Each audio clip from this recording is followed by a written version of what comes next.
Good morning student.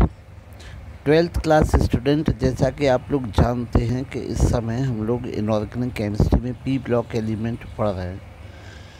तो इससे पहले कि मैं अपना टॉपिक स्टार्ट करूं बच्चों, मैं आप लोगों को बताना चाहूँगा कि ऐसे कौन कौन से टॉपिक हैं जो इस बार रिड्यूस किए गए हैं, जिनको सिलेबस से हटाया गया है एग्जामिनेशन के पर्पज़ से।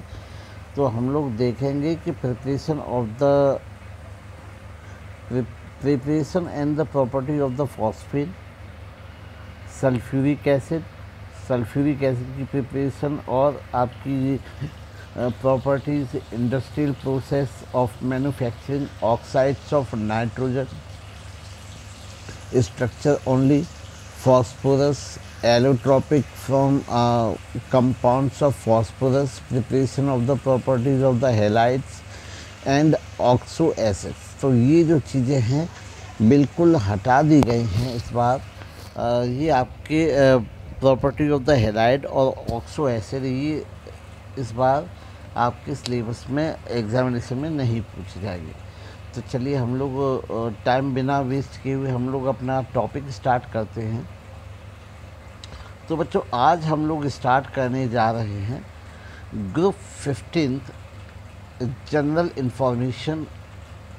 तो जिसको जो 15th ग्रुप है इसको हम नाइट्रोजन फैमिली भी कहते हैं। और जो नाइट्रोजन फैमिली है उसके जो मुख्य सदस्य हैं वो नाइट्रोजन, फास्फोरस, आर्सेनिक, एंटीमनी और बिस्मथ।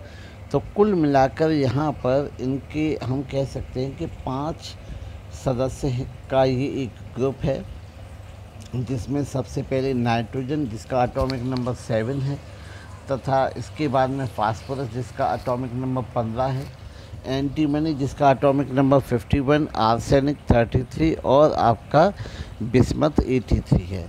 अगर बच्चों हम लोग इसके इलेक्ट्रॉनिक कन्फिग्रेशन की बात कर रहे हैं तो जनरल इनका इलेक्ट्रॉनिक कन्फिग्रेशन NS2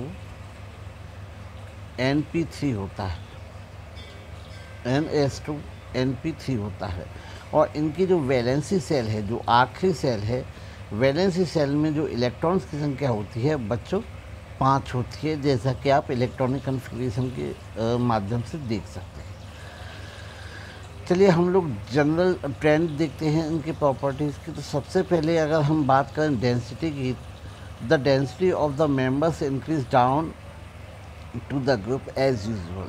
तो दूसरे एलिमेंट्स की प्रकार से यहाँ पर भी अगर हम ग्रुप में डाउनवर्ड्स चलते हैं तो जो डेंसिटी होती है वो इंक्रीज़ करती है।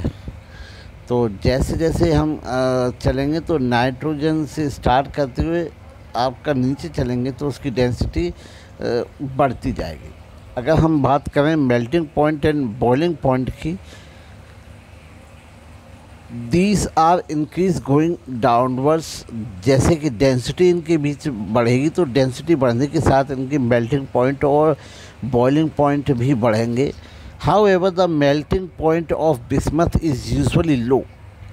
लेकिन अगर हम कहें बिस्मथ का जो मेल्टिंग पॉइंट है वो कम है, दिस में भी presumably due to more tendency of bismuth to form 3 rather than 5 covalent bond. और ये जो ऐसा है यहाँ पर आपका 3 के साथ साथ 5 कोवलेंट बॉन्ड, जिसको हम इनर्ट पेयर इफेक्ट में भी पढ़ाते के कारण होता है। Thus there is a weak force of attraction between their atoms and solid state of its low melting point, जिसके कारण इसका जो मेल्टिंग पॉइंट होता है वो लो होता है इनर्ट पेयर इफेक्ट के कारण।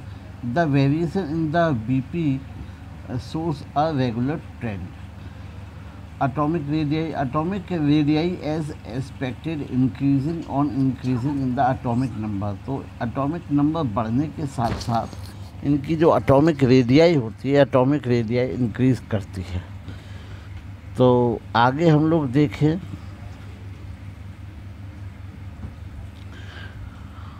Ionization enthalpy and electropositive character. The first ionization enthalpy decrease regularly down to the group due to increase in the size of atom. तो जैसे जैसे हम ग्रुप में नीचे की तरफ चलते हैं तो नीचे की तरफ चलने पे हम पाते हैं कि जो आयनाइजेशन एंथैल्पी है वो डिक्रीज़ करती है, क्योंकि with increase in the atomic size, जैसे जैसे एटॉमिक साइज बढ़ता जाएगा तो जो इलेक्ट्रॉन और न्यूक्लियस के बीच में लगने वाला जो इफेक्टिव न्यूक्लियर फोर्स होता है उसकी वैल्यू कम होती जाएगी, जिसके कारण आयनाइजेशन एंथैल्पी की वैल्यू कम होती है. The value of the ionization enthalpy of the group elements along with properties. तो हम लोग देखेंगे कि it must be noted that ionization enthalpy of these groups are much higher than those corresponding element of group 14. अगर हम तुलना करें 14th group के एलिमेंट से, तो 14th ग्रुप के जो एलिमेंट्स होते हैं 14th ग्रुप के एलिमेंट्स की तुलना में इनकी जो आयनाइजेशन एंथैल्पी है वो कम होती है. और इसके पीछे का कारण है कि this is due to increase in the nuclear charge of extra stable configuration of the element this group. Extra stability of configuration are attributed due to the exactly half-filled p orbitals in the rear valence shell. तो जैसा कि हम लोग देखते हैं कि जो हम लोग इनऑर्गेनिक केमिस्ट्री में पीरियोडिक टेबल के समय जो हम पढ़ चुके हैं कि कोई भी एटम अगर वो फुलफिल्ड होता है तो सबसे ज़्यादा स्टेबल होता है, और फुलफिल्ड के बाद अगर हम कहें सबसे ज़्यादा कोई स्टेबल होता है तो फिर होता है हाफ फिल्ड. तो जैसा कि हम लोग देखते हैं कि जो 14th ग्रुप के एलिमेंट होते हैं वो हाफ फिल्ड होते हैं, इसके कारण उनसे, और ये एक स्टेबल कॉन्फ़िगरेशन होता है, स्टेबल कॉन्फ़िगरेशन से इलेक्ट्रॉन को निकालने के लिए ज़्यादा एनर्जी खर्च करनी पड़ती है. रिजल्टिंग इसका जो कह सकते हैं कि जो आपकी जो आयनाइजेशन एंथैल्पी होती है उसकी ज़्यादा होती है. Due to the high ionization energy of the element, this group are less electropositive than of 14th. तो इसकी हाई इलेक्ट्रो आयनाइजेशन एनर्जी होने के कारण ये लेस इलेक्ट्रोपॉजिटिव होते हैं एलिमेंट 14 से. Electropositive of metallic character increase going downward to the group and decrease in the ionization enthalpy. The fact is reflected by the change in the metallic character for the nitrogen and bismuth character. तो इस प्रकार से जैसे जैसे हम down to the group जाते हैं वैसे वैसे इसका इलेक्ट्रोपॉजिटिव कैरेक्टर जो है बढ़ता है. इलेक्ट्रोपॉजिटिव बढ़ने के कारण हम लोग कह सकते हैं यहाँ पर मेटेलिक कैरेक्टर बढ़ता है अगर हम नाइट्रोजन से बिस्मथ की तरफ चलते हैं. चलिए अब हम लोग बात करते हैं ऑक्सीडेशन स्टेट की. तो all the elements in the group है 5 element in the valency shell. जैसा कि हम लोग जानते हैं कि जो नाइट्रोजन है, जो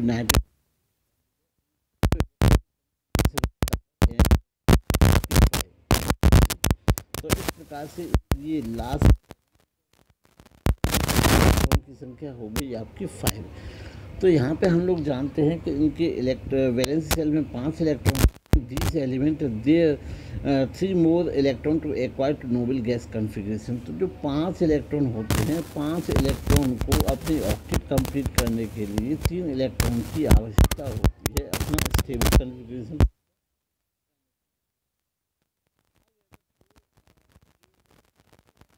Requirement large amount of energy takes place only with the nitrogen. It is a smallest and most electronegative element in this group. 3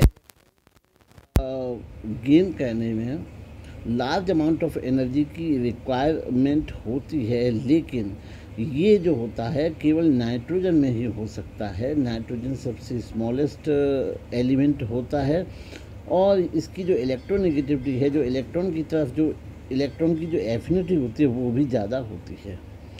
so of the group N3 ions exist in such as Mg3N2 CaN2 etc. Other element of the group form covalent compound in their formal oxidation state is -3.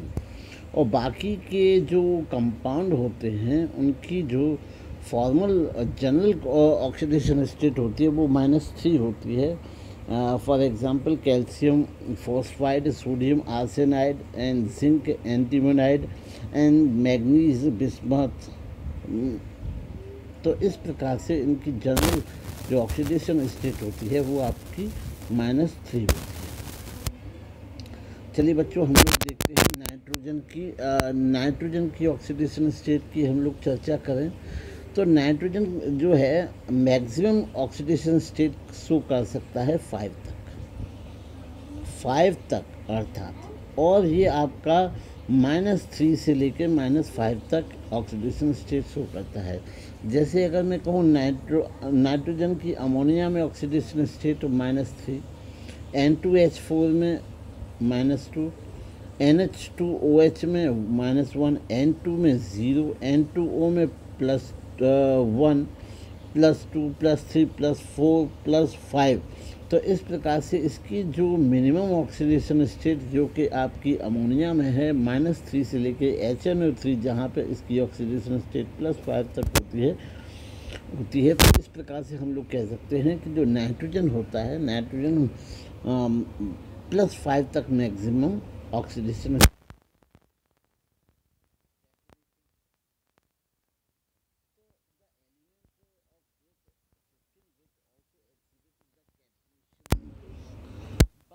Less extents of carbon, nitrogen form a chain extended up to 3 atoms।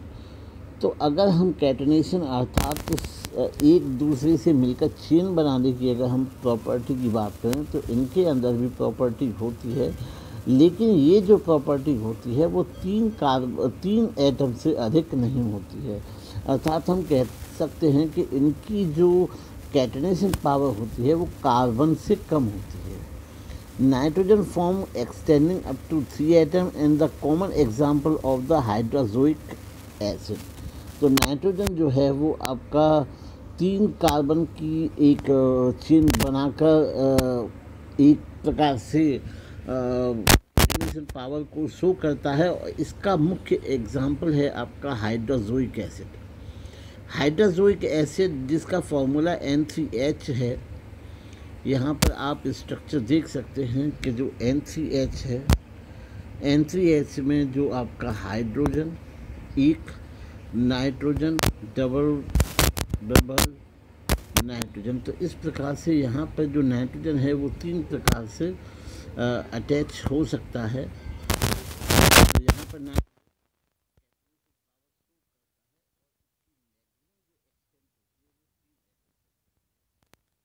phosphorus shows a distinct tendency for catenation, forming both the cyclic open and chain compounds containing। अगर हम कहें कि जो phosphorus की बात करें तो phosphorus में कैटेनेशन की पावर एक अलग प्रकार से होती है। यह साइक्लिक और ओपन चेन दोनों प्रकार से अपनी चेन बना सकता है। के पीछे कारण ये है कि group 15th element to catenation as compared with the carbon and understood in the terms of their bond energy as listed below। तो हम लोग यहाँ पे इनकी बॉन्ड एनर्जी की बात करें तो बॉन्ड एनर्जी में हम लोग देखेंगे स्पष्ट रूप से जो बॉन्ड एनर्जी होती है वो कार्बन की सबसे मैक्सिमम, इसके बाद आपकी नाइट्रोजन से ज़्यादा फास्फोरस की 201.6 और आपका आर्सेनिक की 147.4। तो इस प्रकार से हम कहते हैं मैक्सिमम कैटेनेशन पावर जो कार्बन की होती है। कार्बन के बाद अगर किसी की मैक्सिमम कैटेनेशन पावर होती है तो वो होती है आपके फास्फोरस की। इसके बाद नाइट्रोजन की जो मैक्सिमम जो इसकी एक्सटेंट होती है वो 3 कार्बन तक अटैच कर सकता है, और जिसका एग्जाम्पल है आपका hydrazoic acid. As they are big drop from the carbon to nitrogen, evidently the difference in the catenation decrease in the enormously. तो ये हम कह सकते हैं कि यहाँ पर कोई भी प्रॉपर सीक्वेंस में जो कैटेनाइजेशन पावर होती है वो डिक्रीज नहीं करती है। इसके कारण इनका जो सीक्वेंस होता है वो विभिन्नताओं से भरा हुआ होता है, अलग अलग होता है। एलोट्रोप्स कोई प्रॉपर वे में सीक्वेंस नहीं। एलोट्रोप्स की बात करें तो except nitrogen and means of the group alloy allotropy as described below। तो अगर हम बात करें इस ग्रुप में, तो इस ग्रुप में अगर हम बात करें नाइट्रोजन और बिस्मथ को छोड़कर, नाइट्रोजन और बिस्मथ को छोड़कर बाकी के जितने भी एलिमेंट होते हैं वो एलोट्रोपी शो करते हैं, जो कि आपका कुछ उदाहरण दिए गए हैं। फॉस्फोरस जो होता है, फॉस्फोरस आपका वाइट, रेड, ब्लैक 3 अवस्थाओं में पाया जाता है। वाइट फास्फोरस पाया जाता है, रेड फास्फोरस पाया जाता है और ब्लैक फास्फोरस पाया जाता है।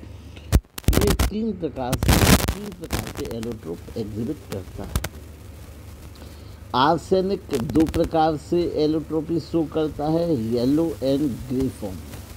आर्सेनिक येलो फॉर्म में पाया जाता है और ग्रे फॉर्म में पाया जाता है। Antimony exist as yellow and grey, और जो एंटीमनी होती है वो आपकी येलो और ग्रे फॉर्म में पाई जाती है। चलिए आगे देखते हैं। Reactivity towards the halogen. The element of the group 15th hydrides have general formula EH3 and these are covalent in the nature. These hydrides are, तो यहाँ पर जो हाइड्रोजन के साथ जो इनकी रिएक्टिविटी होती है, तो वो हाइड्रोजन के साथ रिएक्ट करके हाइड्राइड्स बनाते हैं, और इनकी जो हाइड्राइड्स की जो फार्मूला होते हैं वहाँ ई आपका कोई भी एलिमेंट हो गया और यहाँ पर H3, तो यहाँ पर जो हाइड्राइड बनते हैं वो EH3 टाइप के बनते हैं। यहाँ पर ये ई जो है वो 15th ग्रुप का कोई भी मेंबर हो सकता है। कॉमन एग्जांपल आप लोग देखेंगे, अमोनिया NH3, फास्फीन आपका PH3, आर्सिन ASH3, स्टिबाइन SPH3, बिस्मुथाइन ये आपकी BiH3। तो यहाँ पर जो हमने देखा कि जो रिएक्टिविटी होती है हाइड्रोजन के साथ, वो कोवेलेंट बॉन्ड के साथ हाइड्रोजन के साथ 3 एटम्स के साथ अटैच होकर ये आपका हाइड्राइड्स बनाने का काम करते हैं। अगर हम स्ट्रक्चर की बात करें तो यहाँ पर जो इनका स्ट्रक्चर होता है वो sp3 हाइब्रिड होता है। यहाँ पर 4 sp3 हाइब्रिड ऑर्बिटल बनते हैं। 3 of these hybrid orbitals from the sigma bond and 1 is from the lone pair। तो जैसे कि हम लोग जानते हैं कि जो जैसे अमोनिया है, अमोनिया में आपका एक लोन पेयर, हाइड्रोजन, हाइड्रोजन और हाइड्रोजन, तो यहाँ पे सिग्मा सिग्मा सिग्मा और एक लोन पेयर को भी हम सिग्मा मान सकते हैं। तो यहाँ पे कुल मिलाकर जो इसकी हाइब्रिडाइजेशन स्टेट होती है वो sp3 होती है। Thus these hydrides have pyramidal structure. तो इस प्रकार से इनके जो हाइड्राइड्स होते हैं उनकी जो स्ट्रक्चर होती है वो क्या होती है, पिरामिडल। और जैसा कि बच्चे जानते हैं, अगर ये चारों अगर कोवेलेंट बॉन्ड से होते तो इनकी जो स्ट्रक्चर थी वो टेट्राहेड्रल होती, लेकिन यहाँ पे जो sp3 हाइब्रिडाइज्ड स्टेट है वहाँ पे 3 यहाँ पे कह सकते हैं कि 3 बॉन्ड पेयर और 1 लोन पेयर। तो इसके कारण जो इनकी स्ट्रक्चर बनती है वो बनती है पिरामिडल। चलिए हम लोग आगे देखते हैं। Reason variation in the bond angle explain on the basis of electronegativity of the central atom. तो यहाँ सभी हाइड्राइड्स के बीच में जो बॉन्ड एंगल में अंतर पाया जाता है उसकी कंसेप्ट को हम लोग समझ सकते हैं इलेक्ट्रोनेगेटिविटी के बेस पर।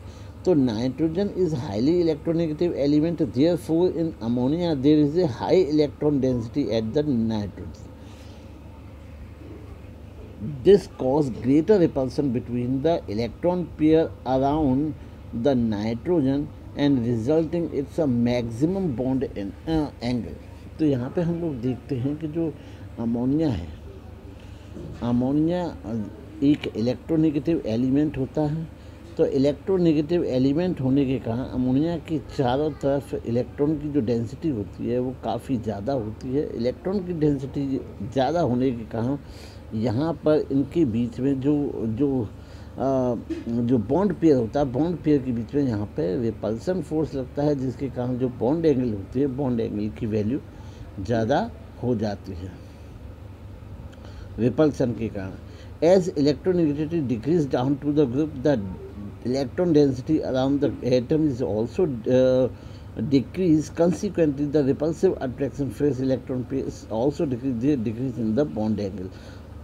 और जैसे जैसे हम लोग ग्रुप में नीचे चलते हैं, तो नीचे चलने पे हमने बताया था कि नाइट्रोजन, फॉस्फोरस, तो आर्सेनिक, बिस्मथ, हम नीचे की तरफ तक चलते हैं तो इलेक्ट्रॉन नेगेटिविटी कम होती है। और इलेक्ट्रॉन नेगेटिविटी कम होगी तो यहाँ पर जो सेंट्रल एटम जो होता है, नाइट्रोजन, फास्फोरस, आर्सेनिक, बिस्मथ, वहाँ पर इलेक्ट्रॉन नेगेटिविटी कम होगी। इलेक्ट्रॉन नेगेटिविटी कम होगी तो उसके चारों तरफ इलेक्ट्रॉन का जो एक प्रकार से हम लोग कह सकते हैं जो जो चार्ज होता है वो कम डेवलप होगा, जिसके कारण जो बॉन्ड पेयर होता है वहाँ पे रिपल्सन इतना नहीं होगा। तो इस कारण से हम कह सकते हैं कि जो बॉन्ड एंगल होता है वो नीचे की तरफ चलने पर कम होता जाता है। The variation in the some characteristic of the hydrides, thermal stability, the thermal stability decrease in the order. तो सबसे ज़्यादा अगर हम कहें नीचे की तरफ चलने पर जो नाइट्रोजन फैमिली के जो हाइड्राइड्स होते हैं, इनकी जो स्टेबिलिटी होती है वो डिक्रीज़ करती है। तो सबसे ज़्यादा thermal stable ammonia, phosphate, arsenide, antimonide और बिस्मुथोनामाइड। तो इस प्रकार से it is because the strength of the EH bond decrease down to the group and increase in the size of the central atom. These hydrides act as a reducing agent. Least stable is bismuthinide, act as a strong reducing agent, whereas the most stable hydride is NH3, act as a weakest reducing agent. अगर हम बात करें hydrides की तो ये एक सभी reducing agent होते हैं। रिड्यूसिंग एजेंट होने के साथ साथ अगर हम इनके ग्रुप में सीक्वेंस पे बात करें तो सबसे ज़्यादा लीस्ट स्टेबल यहाँ पर आपका बिस्मुथेनामाइड होता है, जो कि एक स्ट्रॉन्गेस्ट रिड्यूसिंग एजेंट होता है। जबकि अगर हम बात करें सबसे ज़्यादा जो स्टेबल फॉर्म होती है वो इसमें NH3 की होती है, अर्थात अमोनिया की होती है। और इसी कारण ये क्या है, एक रिड्यूसिंग कह सकते हैं वीकेस्ट रिड्यूसिंग एजेंट होता है। Boiling points of hydrides, boiling point of hydrides में सबसे ज़्यादा अगर हम कहें तो जो बॉइलिंग पॉइंट्स होता है वो बिस्मथ हाइड्राइड, फिर इसके पश्चात आपका एंटीमनी हाइड्राइड, फिर इसके बाद अगर हम बात करें तो फिर आपका अमोनिया का, फिर इसके बाद आर्सेनाइड का, फिर आपका सबसे कम आपका फॉस्फेन का। इसके पीछे के कारण है कि NH3 molecule are associated with the intermolecular hydrogen bond. इसके पीछे का कारण है कि जो NH3 मॉलिक्यूल होता है वो इंटरमॉलिक्यूलर हाइड्रोजन बॉन्ड के द्वारा बंधा हुआ होता है, एसोसिएटेड होता है। As a result its boiling point is exceptionally high, जिसके कारण जो इसका बॉइलिंग पॉइंट होता है वो बहुत ज़्यादा एक्सेप्शनली हाई होता है। Interparticular force of the in pH3 van der Waals force due to which its boiling point is low. और यहाँ पे हम लोग देखते हैं कि जो pH3 है, फॉस्फीन है, यहाँ पे इनके बीच में जो बॉइलिंग जो अट्रैक्टिव फोर्स होता है वो वान डेर वाल्स फोर्स होता है। तो ये वान डेर वाल्स फोर्स एक वीक फोर्स होता है, इसके कारण इसका जो वीक बॉइलिंग पॉइंट होता है वो ज़्यादा होता है। On moving phosphine to bismuth boiling point increase. तो फॉस्फीन से बिस्मथ हाइड्राइड की तरफ अगर हम चलते हैं तो यहाँ पर बॉइलिंग पॉइंट इंक्रीज करता है। This is due to increase in the magnitude of the van der Waals force to increase the molecular size. तो आगे चलें। Due to the presence of the lone pair of electron, क्योंकि बच्चों यहाँ पे loan pair of electron पाया जाता है, तो लोन पेयर ऑफ इलेक्ट्रॉन के कारण ये जो हाइड्राइड्स होते हैं, hydrides of 15th group elements are behave like a Lewis base. तो जैसे कि हम लोग जानते हैं कि जो नाइट्रोजन है, नाइट्रोजन, फॉस्फोरस, इन सबके पास एक एक लोन पेयर ऑफ इलेक्ट्रॉन पाया जाता है। लोन पेयर ऑफ इलेक्ट्रॉन की जो कंसेप्ट है वो आपकी लुईस कंसेप्ट है, जिसमें इन ऐसे एलिमेंट जो कि लोन पेयर डिफिशिएंट होते हैं वो लुईस एसिड, और जो लोन पेयर एक्सेस जिनके पास होता है, जिनके पास पाया जाता है, उनको हम लुईस बेस कहते हैं। तो यहाँ पे हम लोग देख सकते हैं एक लुईस बेस पाया जाता है, ये एक लुईस बेस की वहाँ पे काम करता है क्योंकि यहाँ पर एक लोन पेयर ऑफ इलेक्ट्रॉन पाया जाता है। तो इस प्रकार बच्चों आज हमने देखा 15th ग्रुप के एलिमेंट्स, उनके जनरल कैरेक्टरिस्टिक, फिजिकल प्रॉपर्टीज़ के साथ साथ इनकी जो हाइड्राइड्स होती हैं उनकी प्रॉपर्टीज़। तो उम्मीद है बच्चों को समझ में आया होगा, और अगर किसी भी प्रकार की समस्या हो तो बच्चे अपने कमेंट बॉक्स में कमेंट करें, तो उनकी जो प्रॉब्लम होंगी उनको सॉल्व करेंगे। और पसंद आया हो तो चैनल को लाइक और सब्सक्राइब करें। धन्यवाद।